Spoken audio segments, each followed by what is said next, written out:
If you're a fan of Critical Role, or honestly, even if you aren't, there is so much to love about the Tal'Dorei Reborn Campaign Guide. It has the ability to add so many new elements and dynamics into your campaign that it's honestly just hard to pass up on. The book includes a detailed history of Exandria, the gods, both evil and good. It goes in depth on the Ashari, the Clasp, the Tal'Dorei Council, and even some of the lands that extend beyond Tal'Dorei and Exandria as well. But probably most excitedly for most players and DMs is the inclusion of 9 new subclasses, 5 new backgrounds, new feats, optional campaign rules, a couple new spells, some new magic items, and yes, even the vestiges of Divergence. We're not going to waste too much time at all. We are going to get right into it, but just before that, I am running a giveaway for the release of Mordenkainen Presents Monsters of the Multiverse. So if you want to get in on that and have a chance to win, the drawing is on Tuesday, so I'll leave a link down in the description below, and you can make sure to have a chance to win the book. So like I said at the top, the book does include 9 new subclasses, which is obviously far too much to really go into too much depth about in one video, but there are a few standouts for me that I think are really cool, flavorful, and amazing additions to the game. In particular, the standouts for me are the Path of the Juggernaut Barbarian, the College of Tragedy Bard, and the Blood Magic Wizard. And fills such a flavorful and unique niche that I've really yet to come across in Dungeons & Dragons so far.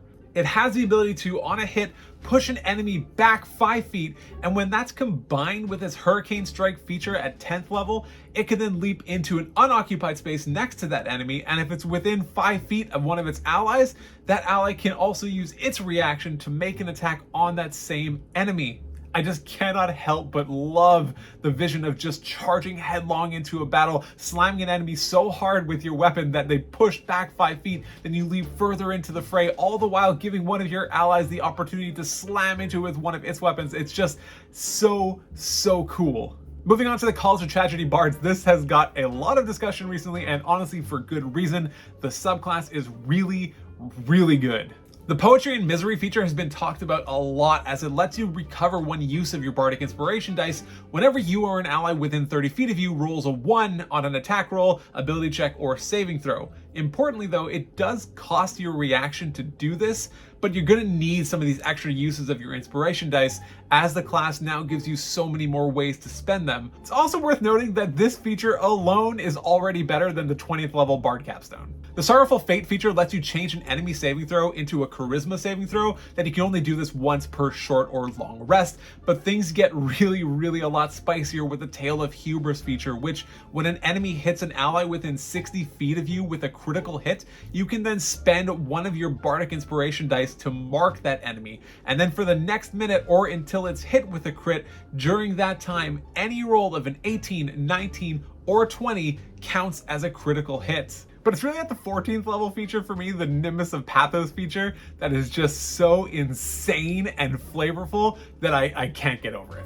Giving an ally a huge boost to its AC at +4, giving advantage on attack rolls and saving throws, giving it more damage, and increasing its crit range is just absolutely insane. Like, yeah, sure, once it wears off, your buddy is dying on the floor at 0 hit points, but it's really hard to say that it wasn't worth it though, right? When it comes to the Blood Magic Wizard, I was really just surprised and blown away at how cool it really is. There is such an interesting consideration here that needs to be made when you're using your abilities, given that your hit dice is only a d6, and wizards don't really have access to all that much healing. Being able to sacrifice some of your life energy to reduce material component costs of spells, or to reroll damage dice, or to reflect damage onto an enemy, honestly, it just kind of makes my head explode. There's just so much flavor and drama a character like this can bring to a game. There's also a bunch of new and really interesting feats that have been added to the game, and I think most notably is the inclusion of Spell Driver, which is probably single-handedly the biggest reason why so many people seem to struggle with the rules of casting multiple spells in a single turn.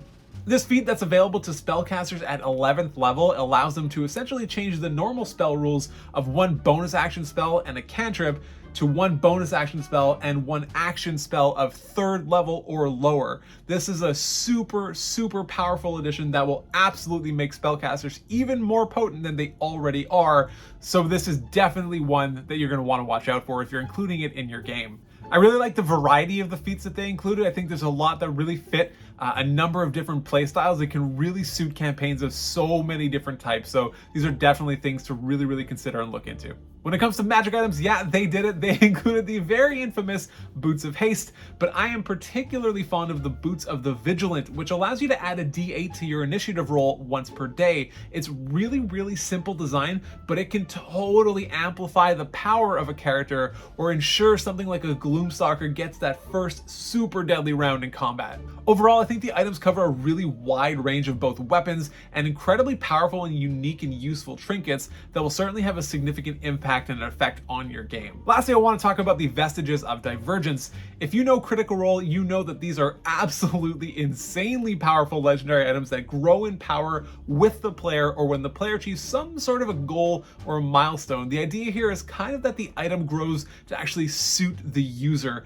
It's really cool and really creative and can definitely influence the direction that your campaign might take. It can also lead to some really epic MacGuffin hunts in your games, but will undoubtedly leave your players feeling like they're basically gods. Honor's Last Stand is one that particularly stood out to me, as I also thought the Juggernaut Barbarian was amazing, and this will go super well with it. I'm a huge fan of providing aid or being a support in a party, and I think this really helps accomplish that in a really cool way. Let me know if you're excited about Tal'Dorei Reborn. Is there a particular vestige that you can't wait to use in your game? Is there one of the new subclasses that you just cannot wait to try out? Let me know in the comments down below. Don't forget to enter the giveaway, but until the next one, take care.